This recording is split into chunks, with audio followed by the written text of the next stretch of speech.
Okay, in the first video we talked about how to calculate basic EPS, and now we are going to talk about how to calculate the basic EPS if the number of shares change during the year, during the period for which we are calculating EPS. For example, we had the same net income of USD 50 million, beginning shares outstanding at January the 1st were 10 million.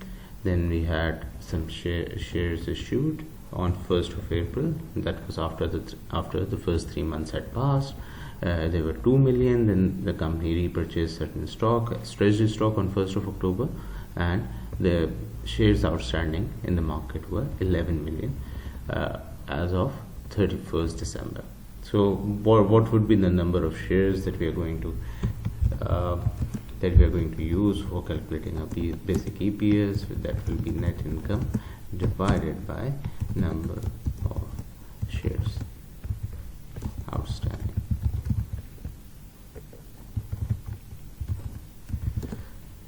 So during the year, we can see the number of shares that were outstanding. That is changed throughout the year.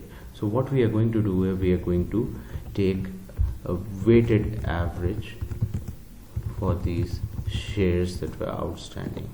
We are going to use weighted average. For example, 10 million shares were outstanding for the whole of the year, which means it was there for the whole year, right?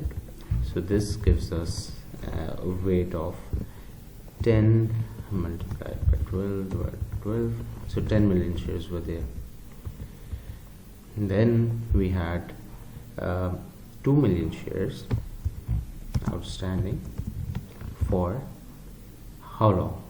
They were outstanding for 9 months, April to December. So April, May, June, July, August, September, October, November, December. This gives us 9. So these were outstanding for 9 months, 3 quarters. And then we had 1 million repurchased on October the 1st. So the repurchase had an impact for 1 quarter or 3 months. If I were to say, I would say this will be -1 times 3 months divided by 12. That is the number of months during the year. So this will be -1 multiplied by 3 by 12. So if we sum it up, we'll get 10 plus 1.5 and minus 0.25. This makes 11.25 million shares outstanding. So the basic EPS will be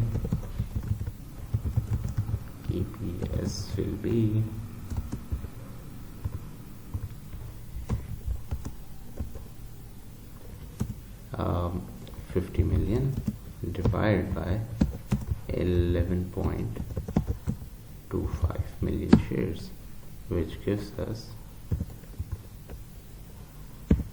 50 divided by 11.25, which is $4.44 per share.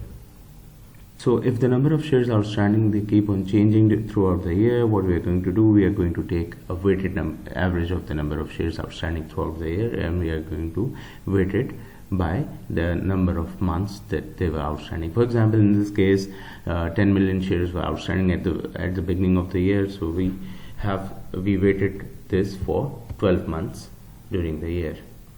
Then the company issued 2 million shares on 1st of April. Now these shares are going to outstand for the rest of the year, which is 9 months. So we multiplied 2 million shares by 9 divided by 12, which gave us 1.5.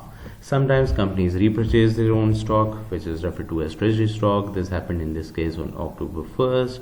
So 1 million shares were repurchased. That is why we have this negative sign over here.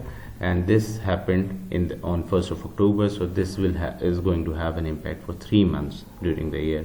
So this gives us an answer of negative 0.25. When we add all these things together, we arrive at 11.25 million shares.